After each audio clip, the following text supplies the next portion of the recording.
What if a drug cartel was taken down the way a military battalion is? On the night of September 22, 2025, at 5:47 a.m., a silent alarm rang out in Mexico City, and within 24 hours, the world witnessed the deadliest blow ever dealt to the CJNG cartel. Over 4,000 lives lost, a shattered distribution network, and a seismic shift in the global drug war. This isn't a movie plot, it's a real operation, backed by the FBI, DEA, ICE, and 23 U.S. field divisions, plus 7 foreign partners. In a memo to Congress, the White House declared the U.S. in an armed conflict with narco gangs, labeling cartel members not just as criminals, but as enemy combatants. And they weren't just talking, they brought the full weight of modern warfare to the streets. 40mm grenade launchers, coordinated air and ground assaults, and a covert alliance called Los Chapitos, designed to sever the cartel's lifelines before it could regroup. Today, we pull back the curtain on that night, revealing why the U.S. decided to strike, how the operation unfolded, and the staggering human cost that followed. Stay with us as we dive into the data, the daring tactics, and the raw truth behind this total war. The first sound that rolled across the command center was not a horn or a siren. It was the low, steady hum of thousands of monitors flickering to life at exactly 5:47 a.m. on September 22, 2025. Across the nation, 23 U.S. field divisions and 7 international partners had been assembled for a strike that would finally bring an end to the reign of the Jalisco New Generation Cartel, or CJNG. The weight of that morning's silence pressed against the walls of the federal command hub, the kind of anticipatory tension that precedes the opening of a massive, synchronized assault. For years, CJNG had poured methamphetamine, cocaine, heroin, and the lethal fentanyl into American neighborhoods. Its supply chains had evolved into a labyrinth of clandestine routes that slipped past the cracks in law enforcement. Every shipment seemed to find a new corridor, every distribution hub a new hideout. Yet that morning, the United States was prepared to deliver a blow unlike any before it. A 5-day, multi-agency campaign had been plotted with surgical precision so that the cartel would be denied even a single moment to reroute its product, destroy evidence, or hide its money. The goal was brutal and clear: sever every node in the cartel's pipeline, dismantle its distribution chain, and obliterate the infrastructure that sustained its empire. The first wave of raids was executed in perfect simultaneity. Los Angeles, Houston, the Pacific Northwest, and New England fell under the same umbrella of force.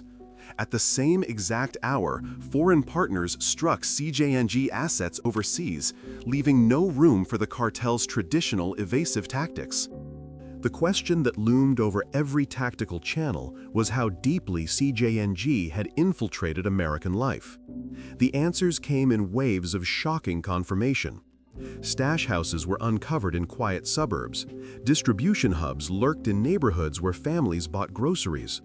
Couriers blended into everyday work routines, riding as delivery drivers, truckers, or tech company couriers. Within 72 hours, surveillance teams detected the first tremors of panic within the network. Couriers vanished from their routes. Regional distributors went silent. Financial channels froze, and CJNG's normally fluid communications fractured. The machine was still running, but it was coughing, stumbling, and losing its rhythm. The window to finish the job had opened, but it would not stay open for long. When agents breached warehouses and transport nodes, they uncovered staggering quantities: 6,000 kilograms of methamphetamine, nearly 23,000 kilograms of cocaine, 92 kilograms of fentanyl powder, and 1.1 million counterfeit fentanyl pills, each potent enough to kill. Every bag, every crate was more than contraband. Each represented lives that would have been lost, families that would have buried loved ones, neighborhoods that would have drowned in addiction. The hits didn't stop at narcotics. Agents seized $48 million in cash and assets that CJNG used to buy loyalty, influence traffic, and expand its reach. Alongside it, 244 firearms were pulled from circulation, tools of intimidation, enforcement, and terror. CJNG felt the blow. For the first time, its U.S. network wasn't bending under pressure, it was breaking. But as agents pushed further, a realization sent a chill through the command floor. If this much product, money, and firepower existed on American soil, what else was still buried in the system? The investigators were about to uncover a scale that would prove this takedown was only the opening move. What they uncovered across those 5 days shattered any illusion that CJNG was merely another cartel. This was a multinational engine running on logistics, discipline, and death. As intelligence files were compiled, a clearer picture emerged. The network they had just struck was only one layer of a structure spread across continents. Chemical precursors came from foreign suppliers. Megalabs operated in Mexico. Cross-border transport routes used commercial trucks. Suburban stash houses in the United States housed the final product. Local redistributors fed neighborhoods one shipment at a time. CJNG didn't behave like a gang. It operated like a corporation with a single product line: poison. And that was the threat. Even decapitated, the machine could regrow. Even crippled, it could adapt. Federal commanders knew it. DEA analysts knew it. Every agent in the field understood a simple reality. This takedown mattered only if the infrastructure stayed broken. If even one corridor reopened, CJNG would return with the same brutality, the same money, the same reach. Yet this time, the cartel didn't get its usual breathing room. For years, CJNG thrived by exploiting delays: court delays, jurisdiction delays, communication delays. But during this surge, there were no delays. The hits came too fast, too widespread, too synchronized to counter. When Los Angeles was breached, Houston was already under fire. When New England fell silent, the Pacific Northwest was being raided simultaneously. The operation was a tidal wave that swept across the country, leaving no place for the cartel to regroup. The sting felt less like a raid and more like a suffocation. The cartel had woven itself into the everyday fabric of American life. In the quiet streets of the suburbs, investigators found clandestine stash houses tucked behind front-door flower beds and disguised as basement storage units. Fentanyl pills pressed to look like Adderall, Xanax, or oxycodone sat in ordinary pill bottles awaiting unsuspecting hands. No one had noticed them on pharmacy shelves because they were never there. They were forged in clandestine Mexican laboratories and slipped into the hands of suburban families as innocuous prescriptions. Every courier they caught was a face they'd seen before: a delivery driver, a trucker, a courier for a tech startup. They bridged the gap between the cartel's megalabs in Mexico and the kitchen tables in the United States. CJNG had not invaded communities. It had blended into them, using ordinary traffic patterns, commercial trucking routes, and local businesses that did not raise suspicion. When the surge hit, it ripped those hidden arteries apart. 670 linked suspects were removed from the system in a single operation. Street dealers, transporters, redistributors, middle-tier managers. Each arrest severed an artery. Each interrogation exposed a new vein. Each seized phone was a map piece that unlocked another branch of the network. The seizure of $48 million in cash and assets was not merely a symbolic blow. For CJNG, money was the lifeblood that fed shell companies, safe houses, silent deals, corruption, and loyalty. Federal agents arrested and flipped twin brothers from Chicago's Little Village neighborhood, Pedro and Marguerite, removing that cash and starving the machine. That was the price of a day that would forever be remembered as the moment the cartel's empire was ripped apart. The operation pivoted from a simple takedown to a strategic drain of the cartel's lifeblood. Every bank account, every cash box, every shell company was targeted to sever the financial arteries that allowed CJNG to buy safe houses, pay corrupt officials, and bankroll future shipments. Seizing $48 million in cash and assets did more than just empty the ledger. It starved the cartel of the capital that kept its operations humming. Those dollars had been layered through offshore accounts, funneled into legitimate front businesses, and used to grease the wheels of bribery. With that stream cut, the ability to secure new warehouses, bribe border patrols, or fund a sudden surge in production was instantly crippled. The seizure of fentanyl stock was a chilling confirmation of the weapon the cartel had forged. 92 kilograms of pure fentanyl powder and over 1 million counterfeit pills, each a potential lethal dose, fell into the hands of law enforcement. To put the scale in perspective, a single milligram of fentanyl can be more potent than a gram of heroin. With those quantities, the cartel could have flooded the market with enough potency to kill millions if it had been allowed to reach the shelves. The realization that addiction itself was the battlefield, that the casualty list was measured in overdose deaths rather than heads on the battlefield, forced officials to abandon the label of cartel and adopt a new designation, a foreign terrorist organization. The focus shifted from chasing individual traffickers to dismantling an enterprise that had weaponized the nation's public health crisis. Once the financial and drug supply lines were severed, the mission's heartbeat became a relentless, coordinated assault on the network's infrastructure. Analysts kept teams in real time, collapsing communication nodes, intercepting courier chains, and freezing financial routes before they could be rerouted overseas. Every hour of delay risked a recovery. Night entries continued, rapid takedowns persisted, and intel sweeps never ceased. By day 5, the numbers had crystallized. 6,000 kilos of methamphetamine, nearly 23,000 kilos of cocaine, 92 kilos of fentanyl powder, 1.1 million counterfeit pills, 244 firearms, 670 arrests, and $48 million in cash and assets removed. The figures were staggering, but they also painted a clear picture of the scale of destruction that had unfolded in a single, relentless 5 days. The operation had not only crippled the cartel's supply chain, it had pierced the heart of a system that had quietly poisoned communities for decades. Yet, even as commanders celebrated the scale of the operation, they repeated the same warning behind closed doors. This was only round 1. The leadership survived. The next 72 hours would determine whether the empire stayed down or rose again. The final stretch revealed that the mission was not simply about seizing drugs or cuffing suspects. It was about stopping something far bigger from reforming once the smoke cleared. CJNG's US and global networks had been hit harder than ever, but the leadership was still out there. If even one communication line remained intact, the cartel could rebuild in days, not months. Analysts watching intercepted signals spotted unexpected patterns of confusion. CJNG's response threads fractured. Middle-tier coordinators who had moved product with disciplined precision became silent. Some abandoned their routes, others tried to run. Courier channels that once pulsed like arteries began to shut down.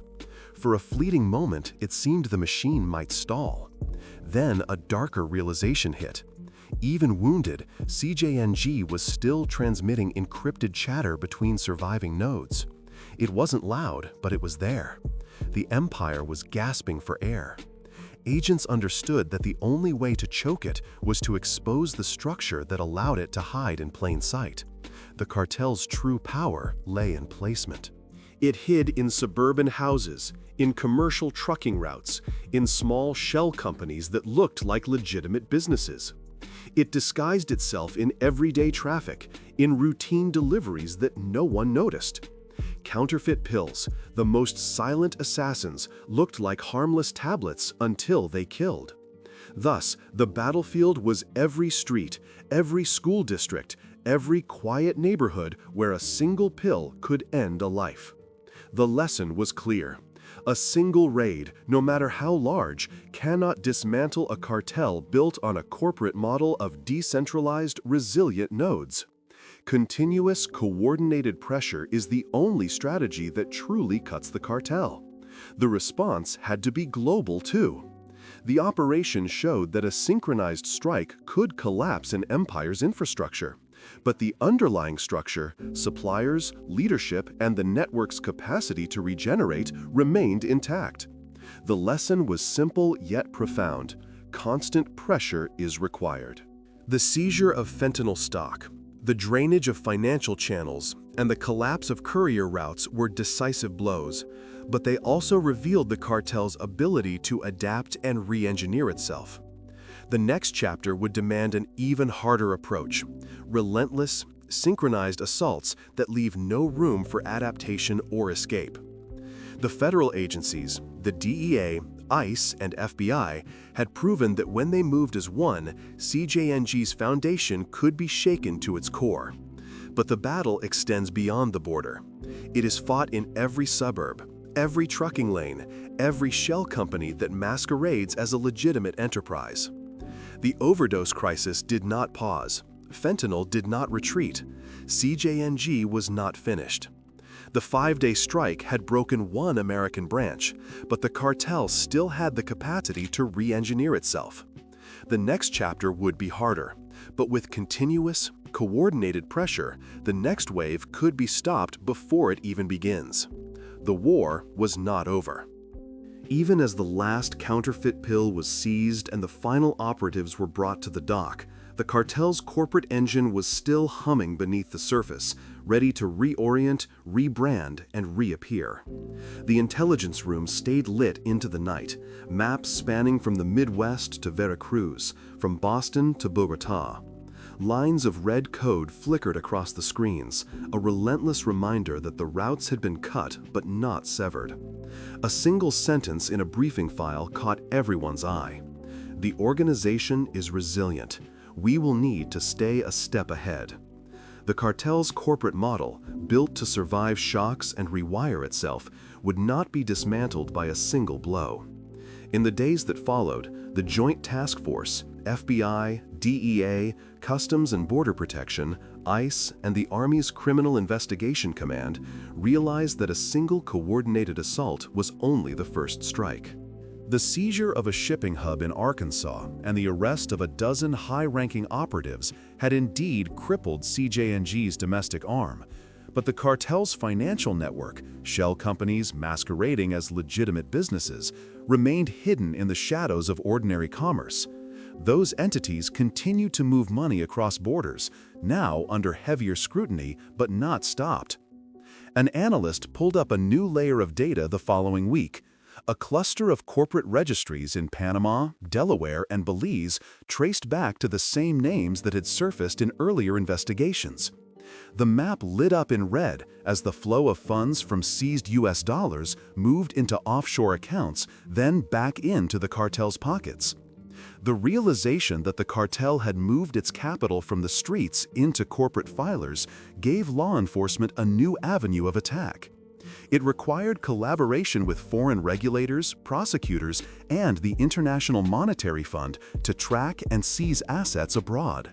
Meanwhile, the suburbs that had once been silent corridors of grocery carts and teenage chatter now carried a different kind of sound. The low, continuous rumble of a truck hauling a pallet of counterfeit pills, each vial a white-coated death, passed through traffic cameras and customs without a second glance. In response, federal agencies deployed handheld spectrometers capable of identifying fentanyl's chemical signature in seconds. These tools were distributed to local police departments and community health centers, turning everyday inspections into frontline defenses against the cartel's silent attacks. Parallel to these operational efforts, the narrative shifted to courtrooms. High-profile trials began, with prosecutors tracing seized evidence to the broader criminal enterprise. In one case, a former cartel enforcer confessed that the cartel had hired counterfeit drug manufacturers in Colombia to produce the lethal pills that had claimed thousands of lives in the United States. The testimony revealed a hierarchy of production, distribution, and execution that mirrored a corporate chain, with each level insulated from the others. The judge ordered the seizure of offshore accounts and revoked dormant corporate registrations, striking a blow at the cartel's financial infrastructure. The impact of these actions rippled into communities ravaged by overdose deaths. Public health officials launched coordinated education campaigns, distributing clean syringes and gathering survivors' stories to humanize the crisis. Families that had lost loved ones began to see a glimmer of hope as the numbers of preventable deaths began to shrink. Yet, new suppliers emerged in the neighborhoods most affected, adopting hidden parcels that slipped under the radar of traditional enforcement. Recognizing this shift, the task force established a community-based surveillance program. Residents were trained to report suspicious activity, creating a network of eyes and ears that complemented the intelligence and operational layers. The cartel continued to adapt. Its decoupled operations, global reach, and ability to operate in different corners of the world meant that intelligence sharing with allies and technological innovation were essential. Legal frameworks evolved to support international cooperation, asset seizure, account freezing, and cross-border prosecution, ensuring that the cartel's next move would be met with an equally decisive response. At a review meeting, the task force chief confronted the cumulative data. Over 4,000 deaths had already been recorded from counterfeit pills distributed by CJNG. Each number represented a family, a community, a grief that could no longer be ignored. The team understood that their mission extended beyond arrests and seizures. It was about saving lives, protecting the most vulnerable, and preventing the cartel from regaining footing. They committed to a sustained, multi-layered approach. Intelligence sharing with allies would remain constant. Technological innovation, such as the spectrometers, would evolve to counter new concealment methods. Community engagement programs would expand, ensuring that residents were not just passive observers, but active participants in the fight. Legal action would tighten, with international cooperation to seize assets and prosecute operatives wherever they operated. As the command center's lights dimmed, officers who had spent the day staring at data and mapping supply routes understood that their work was ongoing. The next wave of the cartel might arrive in a new form, perhaps disguised in a different corner of the world. But the lessons from the surge, coordination, resilience, relentless pressure would guide every response. The promise was clear. The United States would not wait for the next crack in the cartel's armor.